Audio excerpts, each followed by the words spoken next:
Hello, everybody, and welcome to the Fearlessly Feral Living podcast. This is Reverend Karen speaking to you from the back 40 of rural northern Nevada, where I'm a half an hour away from the nearest grocery store. Today's podcast is about being a spiritual warrior, but first I want to remind you of our reason for being over here in Fearlessly Feral Living land. Our mission is to facilitate successful living. Our purpose is to transcend. In other words, to live beyond the ordinary. And our vision is a world in which everyone lives wild and free. So let's go off on an exploration of what it means to be a spiritual warrior, shall we? I got to thinking about spiritual warriors the other day. I've been called a spiritual warrior many times, and I've witnessed others refer to themselves the same way. And I'll be honest, a part of me used to always get my feathers ruffled when someone would call me a spiritual warrior. I'd be like, I'm not a warrior. After all, I'm a religious scientist. And in the words of religious science founder Dr. Ernest Holmes, we never associate warriors with the divine kingdom. Pretty straight and simple. So you can understand maybe why I would get my feathers ruffled at being called a warrior. I'm also a 12-stepper, and we are told, no, we are promised that we will cease fighting anything and everything once we complete step 9. And I can tell you from personal experience, that promise has come true for me, and it's a really good way to live. Not being a warrior is like a foundation for living for me. Fighting keeps me miserable. Fighting keeps me in the problem. So you might be able to understand again why, if someone calls me a warrior, I'm like, no, I'm not a warrior. But the term keeps coming up, and I keep thinking about it. There's something there for me, something that it wants me to know. And this is the thing about things that keep coming up for us. If it keeps coming up, there's something there for us to learn. So I set off on a little investigative journey here. There's a book called Falling Down and Getting Up. It's by Mark Nepo. It's a great book. I recommend it. He said, quote, war derives from the Indo-European word wares or wers, W-E-R-S. I don't know how to spell it. How to pronounce it, which means to confuse, mix up.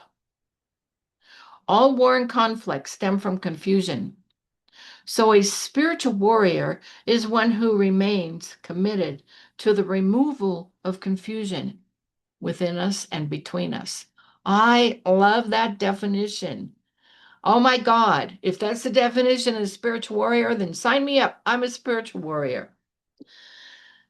So yeah, all my ceaseless, strong suggestions to do spiritual practices are based in a foundation of the removal of confusion within ourselves and between ourselves and others.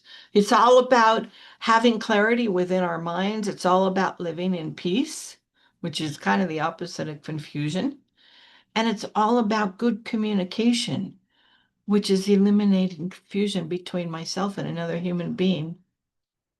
So, yeah, given that definition, sign me up. I'm a spiritual warrior. So I investigated a little further, though. I went to AI. AI says a spiritual warrior is a person who battles their own inner demons instead of other people. Kind of the same meaning. Tibetan Buddhism says a spiritual warrior is one who combats the universal enemy, self-ignorance. Yeah, sign me up. If those are all good, if those are all definitions of what a spiritual warrior is, I'm all about that. I teach going within. The entire body of my work is based on one thing: going within to change and tweak and nurture and make a more improved version of ourselves in order to function more effectively in the world. Yeah, being a spiritual warrior is what it's all about. But there's more. So like I said, I'm a religious scientist. I live and I teach science of mind. My battlefield, if you want to call it that, is consciousness. Except I don't consider life a battle. In fact, words like battlefield and combat and enemy, those words ruffle my feathers too. They make me a bit prickly. I don't see life as a battle, and I certainly don't believe in enemies. Rather, what others see as enemies, I see as catalysts, as invitations, as those inner calls to facilitate within us a willingness to face those so-called enemies and befriend them and learn from them. In so doing, they become allies. They actually support us in our life journey to become a more compassionate and empowered human being. That's what our enemies can do if we perceive them in different ways. If we look at, for example, anger as an enemy, it's not an enemy. It's trying to tell us something. It's calling out for love and compassion and help. And if we do that, practice love, and we exercise some compassion against that anger, and we get some help with that anger, then we can learn from it. And then the anger just goes away because it's been listened to. What others might call an enemy, I see as an opportunity. Here's some other things people might call an enemy: low self-esteem or being dishonest with ourselves. Now, there's outer enemies. Yeah, there's outer enemies. Let's face it, these days, there's a lot of folks out there in this world that I do not trust. Folks that I simply do not feel comfortable being around. I don't know if I'd call them enemies or not, but I'll admit it. These days, I've reverted back to an extremely old defense mechanism of being hypervigilant when I'm out and about in public. I'm ever aware that one of those folks wearing one of those red hats might decide they're over it with a powerful woman and attempt to use me as a punching bag. Honestly, yeah, that's where I go with it sometimes. I always have an escape route these days, and if I can't escape, I'm prepared to defend myself. It's a reality of living in the world today. I don't know if that's being a spiritual warrior or not, but that's where I'm at. I try not to live this way, honestly. I gave up this way of living when I got sober and I stopped running the streets. It wasn't working for me anymore. And yet I believe it would be foolish to naively go through life thinking that today, as a woman in this current society, the way it is, that I am completely safe. There are things going on in this country that are very threatening to people like me, to gays and lesbians and non-Christians and people of color. I am admittedly not a Christian. And there's white Christian nationalism movement going on in this country that would take people like me and, I don't know, lock me up or deport me or burn me to the, tie me to a stake and burn me to the ground. Honestly, really, it's tough. It's tough living a spiritual life these days. I admit that. I get that. And when we look at things like spiritual warriors, and we're supposed to be loving and compassionate, I don't know. And yet, from a fearlessly feral point of view, being a spiritual warrior means I have spiritual grit. It means I refuse to abandon the principle of love just because there's a bunch of people running around who are sorely misguided. I refuse to abandon the principle of love. This, in my mind, is what being a spiritual warrior looks like. I must remain open and loving and kind and compassionate, even if some of the love I practice is tough love. As a spiritual warrior, I must adhere to the spiritual principles I have laid down for myself, no matter what. In my opinion, this is what living life on life's terms is all about. And if you're a 12-stepper, you know what living life on life's terms means.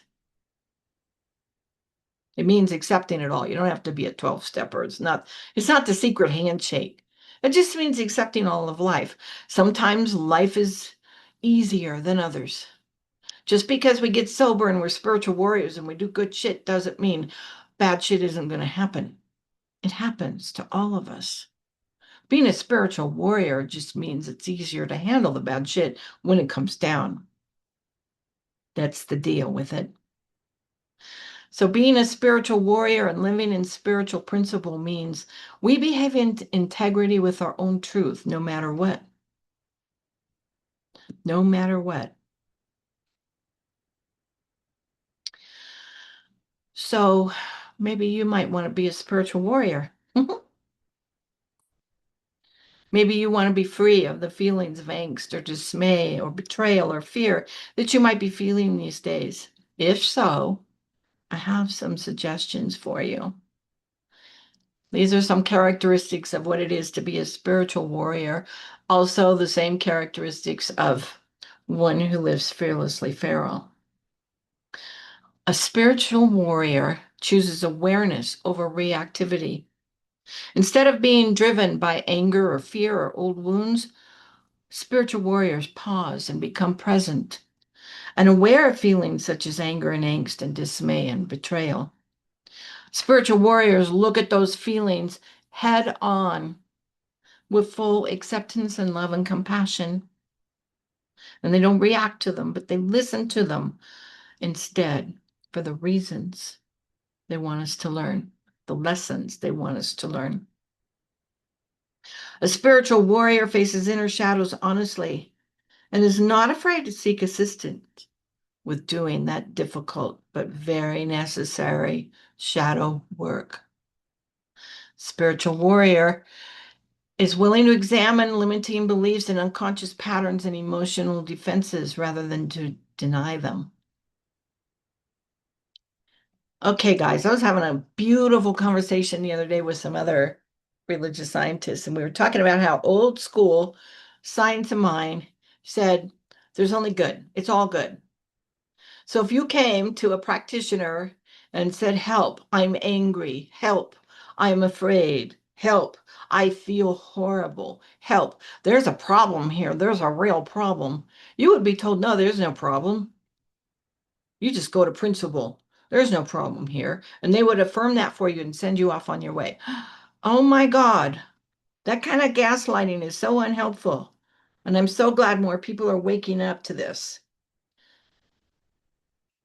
I've talked about this before and I don't want to go off on a tangent because I'm not going from my notes anymore.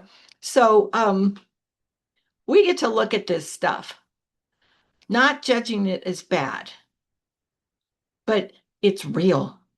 It's real.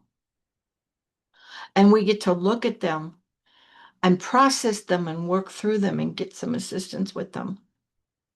And then we can move into it's all good all the time. Yeah, there was a reason for that. Yeah, it's all good. There's a process to getting to the place where instead of acknowledging and denying that I'm angry, I can go into treatment and instead affirm that I'm at peace, for example. There's a process to get from anger to peace. You can't just say anger's bad and treat for peace. You got to process that shit, guys. I'm sorry, you just do. Where was I? Back to my script. um, I don't remember where I was. I'm sorry, I lost track. Let me repeat this one. A spiritual warrior is willing to examine limiting beliefs, unconscious patterns, and emotional defenses rather than deny them. And more importantly, is willing to change those limiting beliefs and patterns, not just admit that they are there. Change is where it's at for a spiritual warrior. A spiritual warrior lives from spiritual principle. Okay, what the hell does that mean? How does one live from spiritual principle? That's a really nice jargony phrase that means nothing unless you can attach some meaning to it. So here's the deal. Take a look at some spiritual principles. Let's pick one. Love or abundance or the creative power of your thought. Those are some of my favorites. Do some research about those things. Investigate. What's love as a principle? How does that look? How could I show up as that? Take some time to contemplate what those things mean to you and then live that way. If love shows up as being loving and kind and compassionate, then be that. Love your neighbors, be kind to them, be compassionate to the people who are different than you or have less than you. Now, being loving and kind and compassionate doesn't mean letting them walk all over us. It doesn't mean not having boundaries. That's where tough love comes in. My point is, with spiritual principle, we get to investigate what these things look like. And then we get to live them and be them and act as them. If you've made a commitment to love it all, for example, then why on earth would you vote for someone who doesn't? If you've made a commitment to practice abundance in your life, then why would you limit yourself in any way? If you believe in the creative power of your thoughts, then why would you allow negative patterns of thinking to run your life? Those are some of the questions we get to ask ourselves when we start investigating what it means to live from spiritual principle. A spiritual warrior acts with courage. Courage means we get to face up to what's going on inside of us. We get to do that shadow work. We get to go within and say, yeah, I'm pissed. I'm angry. What is that all about? Instead of saying, no, that's not good, and I'm going directly to peace. No, we get to courageously look at that stuff. Courage might mean speaking truth with kindness, or setting healthy boundaries and keeping them, or making difficult changes. Courage might mean forgiving, or grieving honestly, or grieving at all. Can't tell you how many people I work with who refuse to grieve. Spiritual warrior courage means if we have a calling, we follow it despite uncertainty. We follow it even if we don't know the reason for it. I became a minister because it was a call. I didn't know why it was a call. I just knew it was a call. I didn't know where it was going to take me. I didn't want to become a minister, but I had enough spiritual grit underneath my belt to know this is a really strong call and I need to follow it. Today, I know why I'm a minister. Last but not least, a spiritual warrior serves the greater good. The warrior spirit is directed towards healing and inclusion and justice and the upliftment of life. Service is seen as an expression of spiritual realization. And a spiritual warrior does not help. A spiritual warrior recognizes that there's a difference between serving and helping, and that helping usually isn't very helpful. This is for all you folks who like to offer advice when it's not asked for. This is all for all you folks who like to say, I know a better way of doing things, when no one has asked you to talk about that better way. Serving, on the other hand, puts a whole different spin on it. Someone comes to you in pain, and instead of trying to help them out of the pain, say, what can I do to help? That's what being a spiritual warrior is. So, okay, yeah, I guess I'm a spiritual warrior. If you're listening to this podcast or you're reading the transcript, maybe you are too. Or maybe you're wondering how to become a spiritual warrior. Well, listening to this podcast is a start, but I just happen to have written a book. It's called How to Live Fearlessly Feral. I wrote it for a bunch of reasons, but one of the reasons I wrote it is to suggest to people how they might become spiritual warriors. It's all in there. I dare you.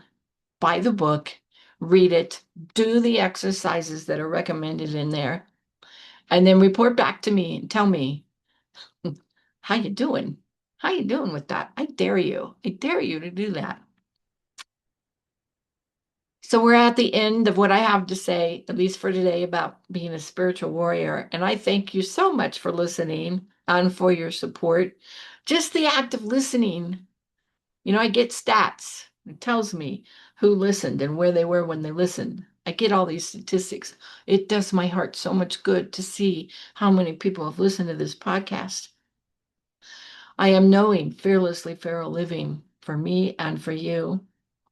And I want to remind you that Fearlessly Feral Living is a focused ministry of Centers for Spiritual Living. Your financial support is also much appreciated. And because we're 501c3, it's fully tax deductible. And you can support us in other ways. We accept donations via PayPal and Venmo. And you can find all this information on our website, fearlesslyferal.org. Once again, I thank you, and I am knowing Fearlessly Feral Living for me and for you.